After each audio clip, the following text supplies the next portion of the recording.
hace que unas empresas, trasciendan y otras simplemente existan? ¿Cómo se construye un legado que perdure? Bienvenida o bienvenido.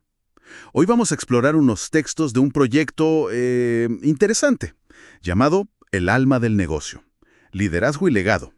Tenemos material promocional y también el guión que usan para su introducción. El tema central que proponen es, ¿qué hace que ciertas empresas, ciertas personas, trasciendan, ¿no? Y no solo existan. Se enfocan mucho en un liderazgo que viene como de adentro y en cómo dejar un legado. Nuestra idea hoy es meternos a fondo en esa visión de liderazgo que presentan, que está muy conectada con eso que llaman el alma. Sí, es fascinante cómo arranca, ¿no? Con esa pregunta, existir versus trascender.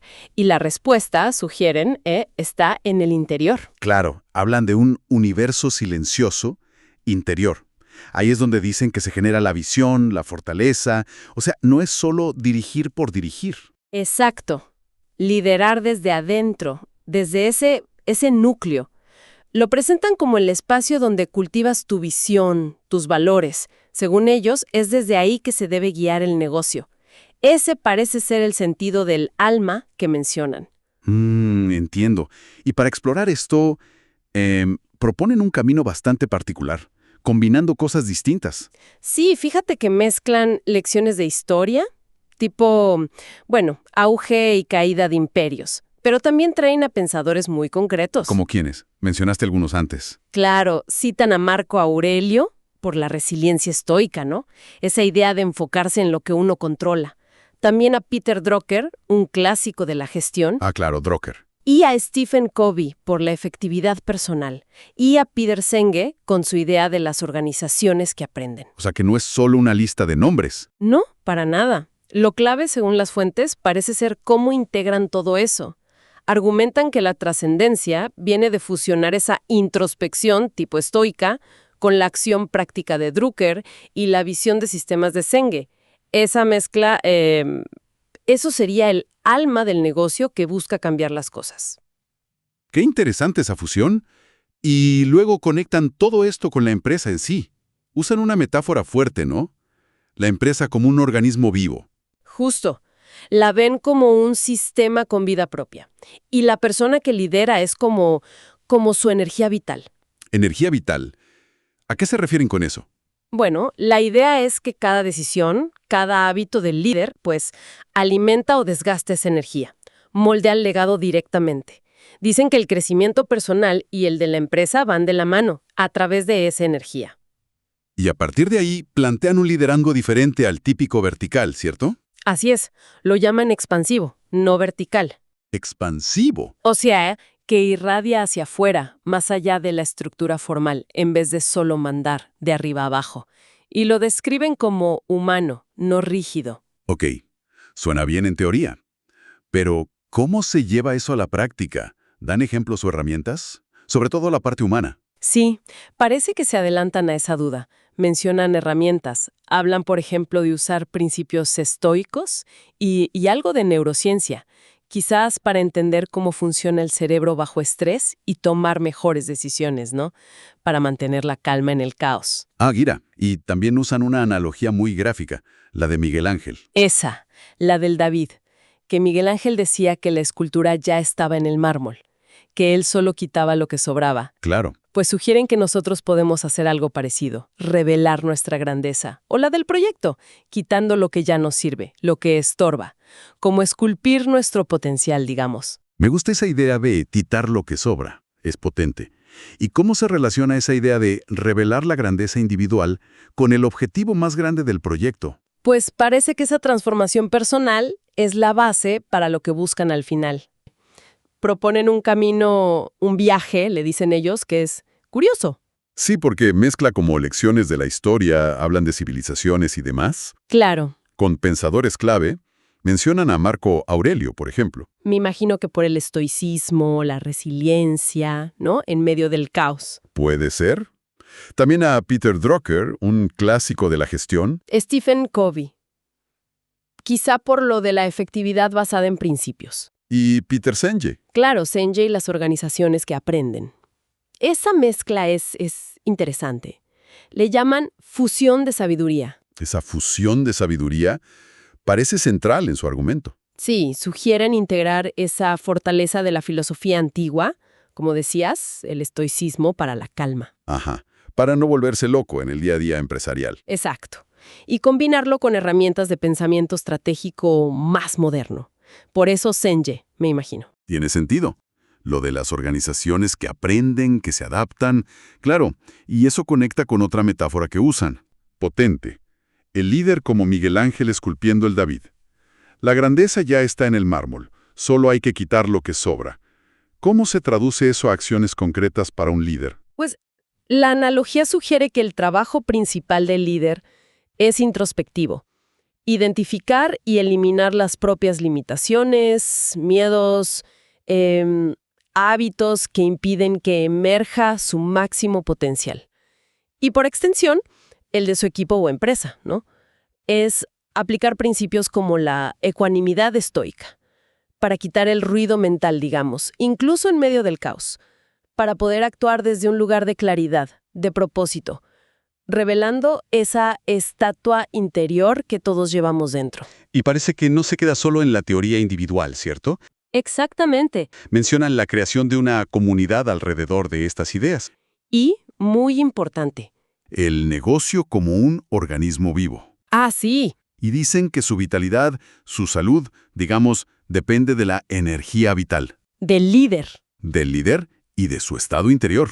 Todo vuelve a eso, al mundo interno. Y mencionan también cosas prácticas, ¿no? No se queda solo en filosofía. Sí, hablan de aplicar estos principios, usar herramientas, mencionan hasta neurociencia muy de pasada. Quizás por el lado de la atención plena, la claridad mental. Podría ser, para lograr esa acción correcta de la que hablan.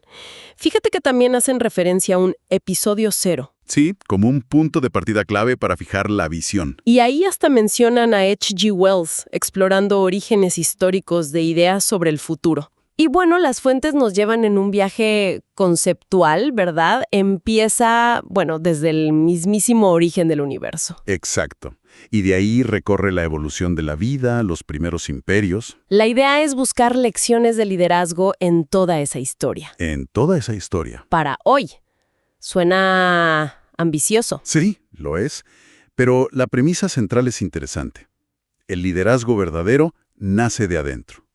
Plantean una conexión profunda entre el alma de la persona y el alma del negocio, viéndolo casi como un ser vivo. Un organismo vivo. Y no solo buscar la ganancia, sino construir un legado, algo así. Exacto. Un propósito que trascienda lo puramente económico. El viaje que proponen arranca fuerte. Son como 15 etapas iniciales, ¿no? Y empieza con la escala cósmica, que ya de por sí te hace pensar. Diferenciar lo urgente de lo importante. Totalmente. Poner las cosas en perspectiva. Y de ahí da un salto rápido a la biología. Las primeras formas de vida. ¿Qué nos enseñan? Pues resiliencia, adaptación, colaboración básica. Principios de supervivencia, que según esto siguen vigentes en los negocios. Esa es la idea. Patrones fundamentales. Luego, la evolución se acelera, claro. Hablan de la diversificación, peces, reptiles, y lo comparan con las primeras, decisiones de negocio naturales. A ver, ¿cómo es eso? Decisiones de negocio en la naturaleza. Bueno, se refieren a la especialización. ¿Cómo se crean nichos? Cadenas de valor biológicas, como protoindustrias. Suena un poco a forzar la metáfora, quizá. Puede ser a primera vista, pero lo que buscan es el patrón, diferenciarse para sobrevivir y prosperar en un entorno. Luego, con aves y mamíferos, la analogía va hacia estrategias más complejas. ¿Cómo cuáles? Pues inversión a largo plazo, como el cuidado de las crías. Innovación, el vuelo, la sangre caliente. Adaptabilidad superior. Entiendo. Y leí que mencionan incluso la era después de los dinosaurios. Sí, exacto. Cuando los mamíferos tuvieron su oportunidad. Lo ven como una lección de resiliencia, de cómo aprovechar las grandes crisis, las disrupciones. Muy parecido a los ciclos de mercado. Correcto. Y a partir de ahí, el foco ya se pone en nosotros, en los humanos. Los primeros homínidos, la socialización. Como las bases de una empresa. Como las bases de cualquier organización, ¿sí? Sí. Cooperación, jerarquías iniciales, esas cosas. Luego, con los primeros hombres verdaderos, ya entra la creatividad, la planificación. La ingeniería humana, le llaman. Hacer herramientas, cazar en grupo, bases protoeconómicas. Y fíjate en esto, que me parece fascinante. El pensamiento primitivo, los mitos, las historias. ¿Y eso qué tiene que ver con los negocios? Lo conectan con la cohesión del grupo. Crear una identidad compartida, como una especie de marca primitiva, basada en creencias comunes. ¡Wow! Eso sí es potente. Pensar en el storytelling como algo tan antiguo y fundamental para la organización. Totalmente. Y esa capacidad simbólica nos lleva directo a la revolución agrícola. El gran cambio económico. Ahí sí que las analogías son más directas, ¿no? Clarísimo. Gestión de la inversión a largo plazo, manejo del riesgo, el clima, las plagas, los excedentes, oferta, demanda. Y de ahí las primeras civilizaciones, la división del trabajo. Exacto. Y entonces, Sumeria y Egipto. Y la escritura. La analogía del software de gestión es genial. Buenísimo, ¿verdad? Permitía registrar todo. Transacciones, leyes, administrar a una escala imposible antes. No solo registrar, sino estandarizar la información para poder crecer, para organizar algo mucho más complejo. Ese es el punto clave. Posibilitó organizaciones y comercio a gran escala. Pero no se quedan solo con ese modelo sedentario, ¿cierto? No. Analizan también a los pueblos nómadas y destacan su flexibilidad, su agilidad, cómo gestionaban recursos dispersos de forma eficiente. Los comparan con emprendedores lean de hoy. ¡Qué buena comparación! Adaptarse con lo mínimo. Y en contraste, los pueblos marinos, los pioneros del comercio a larga distancia. Ahí ven las primeras cadenas de suministro globales, con toda la logística y el riesgo que implicaba. Exacto. Navegar, comerciar entre culturas diferentes, gestión de riesgos pura. Y el recorrido inicial termina con los grandes imperios, ¿no? Egipto, Babilonia. Asiria también. Los ven como ejemplos tempranos de gestión a gran escala. Administración de recursos masivos, organizar muchísima mano de obra para proyectos enormes, pirámides, zigurats, cadenas de mando. Como los primeros pasos de la gestión empresarial moderna, pero hace milenios. Sí, las semillas de la administración de grandes organizaciones. Y mencionan que quieren conectar todo esto con pensadores más recientes. Marco Aurelio, Drucker, Covey, Senge. Exacto. No es solo historia antigua. Buscan tender un puente. Integrar esa perspectiva profunda con herramientas de gestión contemporáneas. Buscar principios que no caduquen. Entonces, para ir cerrando, la idea central de El alma del negocio es usar esta perspectiva histórica enorme, cósmica, biológica, humana, para encontrar principios de liderazgo y gestión más fundamentales. Más conectados con la esencia de cómo la vida y las sociedades se organizan, sobreviven, perduran.